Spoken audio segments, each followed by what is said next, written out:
예, 보신 것처럼 강원도 레고랜드 채무 불이행 여파로 이 채권 시장이 얼어붙으면서 정부가 50조 원 이상의 자금을 풀겠다고 발표를 했습니다. 네, 레고랜드 사태가 우리 경제에 어떤 영향을 미칠지 유혜미 한양대 경제금융학부 교수와 함께 자세히 짚어보도록 하겠습니다. 안녕하세요. 안녕하세요. 자, 레고랜드면 이제 강원도에서 굉장히 큰 테마파크고 어린이들도 굉장히 많이 찾아서 잘 된다고 저희가 생각을 하고 있었는데 왜 이렇게 채무 불이행 사태가 일어난 건가요?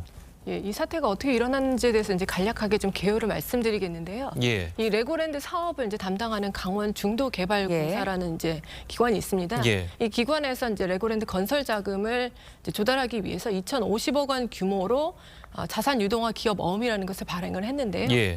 이 기업 어음을 자산 유동화 기업 어음이라고 하는 것은 회사채라든지 네. 아니면 뭐 이런 여러 가지 부동산이나 이런 자산을 담보로 해서 발행하는 기업 어음인데요.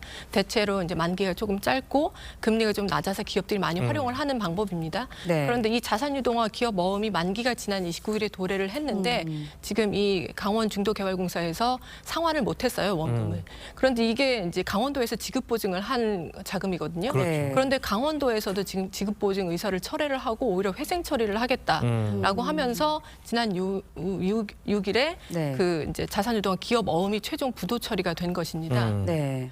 근데 이렇게 최종 이제 부도 처리가 됐는데 정부가 50조 원을 투입할 정도로 이렇게 경제 구문에서 계속 일파만파 퍼지고 있거든요. 왜 이렇게 된 겁니까? 네, 그렇지 않아도 회사채 시장에서 신용 경색이 조금 이제 깊어지고 있는 상황이었습니다.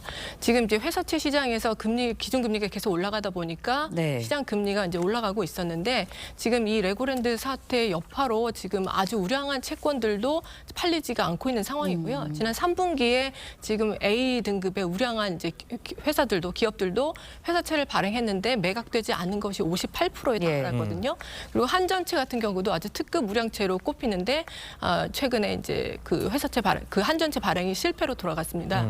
이렇게 회사채 시장에서 신용 경색이 조금 이제 심화가 되고 기업들이 자금 조달을 하기가 계속 어려워지니까 이것이 더 큰 이제 위기로 확산될 수 있는 그런 가능성을 차단하기 위해서 지금 지난 이제 주말에 긴급 거시경제금융회의가 열리면서 50조 원 플러스 알파로 채권 시장을 안정시키기 위한 그런 유동성 자금을 공급하기 위한 대책이 발표가 예. 된 것이죠. 그러니까 교수님 말씀은 이제 우량 기업들이 채권을 이제 낮은 금리로 내놓으니까 다른 돈이 필요한 기업들은 그 기업의 채권에 밀려가지고 채권이 안 팔리게 되고 자 이런 악순환이 겹쳐가지고 그 자금 시장이 얼어붙었다는 건데 자 그럼 정부가 이제 50조 원을 푼다는 게 그 기업들이 내놓은 채권을 대신 사준다는 그런 의미인 거 받아들여야 되나요?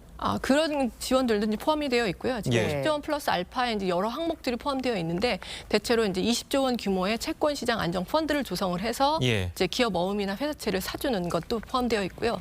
역시나 정책금융기관인 산업은행이나 기업은행, 그다음 신용보증기금도 이렇게 이제 기업 어음이나 회사채들을 사주기로 했고요. 예. 여기에 이제 부동산 프로젝트 파이낸싱 같은 경우에도 이제 뭐 주택금융공사라든지를 통해서 이제 지급 보증을 제공하는 그런 방식으로 유동성 위기에 처한 그런 기업들을 좀 구제하는 그런 방향으로 지금 유동성 지원책이 나왔습니다. 네. 그런데 정부가 50조 원을 풀게 되면 자칫해서 부실 기업을 도와줄 수도 있다. 그러면서 모럴 해저드 예약까지 나오고 있는데 어떻게 보시나요? 예, 그 부분이 이제 가장 우려할 점인데요. 지금 이제 가장 정부에서 중점을 둬야 될 것은 이렇게 유동성 위기에 처한 기업들을 도와줄 때 예. 흑자 기업이 도산하는 사태를 막는 것에 이제 주안점을 두어야 되지 모든 기업들을 도와주는 것에 주안점을 두면 안 되고요. 그럼 당연히 도덕적 해이 문제가 불거질 수 있고 또 이번 기회에 이제 부실 기업이 정리될 수 있는 기회가 될 수도 있는데 이런 것을 차단할 수도 있기 때문에 이 지원 자격을 엄격하게 심사해서 그야말로 성장 가능성이 있고 회생 가능성이 있지만 단기적인 유동성 위기에 처한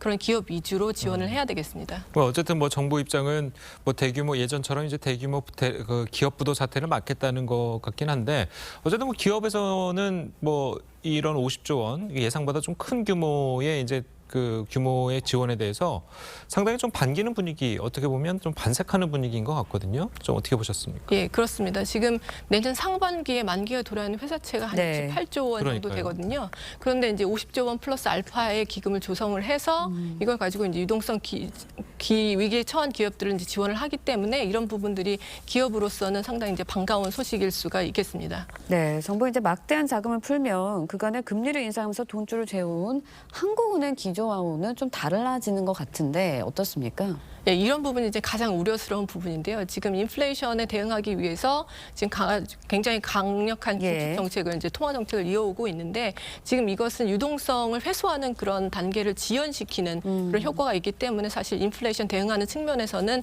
좀 어려운 측면이 있는데요. 예. 그럼에도 불구하고 금융위기의 가능성이 이제 뭐 불거지는 것을 막기 위해서 한국은행도 이제 협조하지 않을 수 없는 상황인데요. 그렇다고 해서 한국은행이 직접적으로 뭐 금융안전 특별대출이라든지 예. 아니면 기업 유동성 지원 기구 같이 아주 극단적인 위기 상황에 썼었던 그런 유동성 지원책까지 동원할 필요는 아직은 없을 것 같고요.